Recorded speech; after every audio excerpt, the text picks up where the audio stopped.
Hello everybody, welcome to my channel. Today I'm going to show you how to post your videos or templates on Capcut. For that you have to follow my instructions very carefully. First of all, let me inform you that to upload any post or video or event template, you have to be a template creator.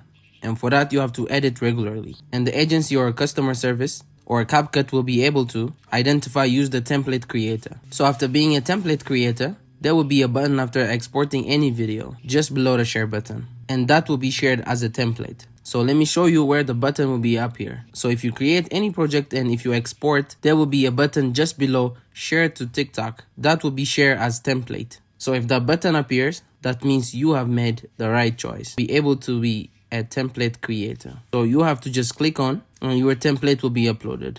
So for that, you have to edit regularly. This is the first theme. And secondly, the button will be up here. You have to tap on the button after exploding. So that's all for today's video. Hope to like this video and don't forget to subscribe to my channel.